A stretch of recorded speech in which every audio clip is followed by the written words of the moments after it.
Viewers' discretion is advised. Prologue. The first victim. Location: Blackwood Asylum, 1987. The orderlies found patient 36 standing over Dr. Langford's body, his hands dripping with blood. The man had no memory of the murder, only that he had been sleepwalking. When they restrained him, his head snapped up, his pupils dilated black. "They made me do it," he whispered. Then he smiled. 3 days later, he vanished from his locked cell. The only trace left behind, a child's muddy handprint on the wall. Chapter 1. The first night. Daniel Marlowe had always been a light sleeper, or so he thought. But when he woke up one morning with dirt under his fingernails and his front door slightly ajar, he knew something was wrong. His wife, Claire, assured him he must have sleepwalked, something he'd never done before. That night, he set up his phone to record himself sleeping. The next morning, he played the footage. At 2:17 a.m., the camera captured him sitting up slowly, his eyes wide open but glazed over.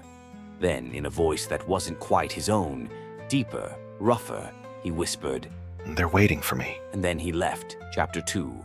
The Neighbor's Dog. 3 nights later, Mrs. Holloway's German Shepherd was found torn apart in her backyard. The police assumed it was coyotes, but Daniel's stomach twisted when he saw the deep, jagged wounds, too precise for an animal. That night, he chained his ankle to the bed. He woke up screaming, his leg bruised from struggling against the restraint. The chain was intact, but his hands were covered in something dark and sticky. On his nightstand, a single muddy footprint, small, child-sized. Chapter 3. The Voice in the Dark. Claire begged him to see a doctor, but Daniel was too afraid of what they'd find. Instead, he locked himself in the guest room, setting up another camera. The footage showed him standing motionless in the middle of the room at 3 a.m. Then his head tilted unnaturally to the side and his lips parted. "You shouldn't have chained me," His sleepwalking voice hissed. "Now they're angry." A whisper echoed back, a child's giggle from somewhere inside the room. Chapter 4. The Missing Wife. Daniel woke to an empty house. Claire was gone. Her phone, purse, and car keys remained. The front door was wide open and a trail of muddy footprints led from their bedroom to the street. The police launched a search, but Daniel already knew that night he didn't sleep. He sat in the living room, gripping a knife, waiting. At exactly 2:17 a.m., his own voice echoed from the hallway, but he hadn't opened his mouth. "She's with them now." Chapter 5. The Confession. The next morning, Daniel turned himself in.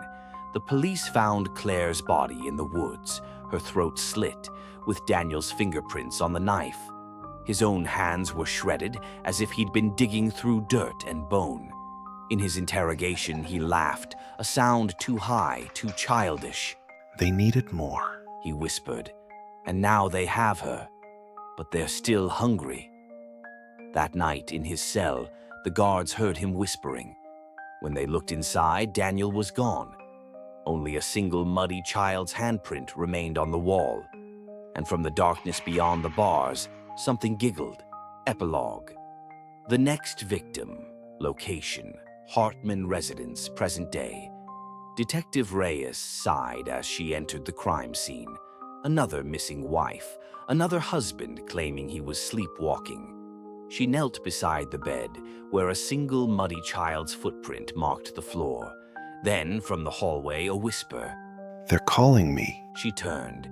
The bedroom door slammed shut. Thanks for listening. If you guys enjoyed this novel, leave a like and subscribe because there will be many horrifying stories to come.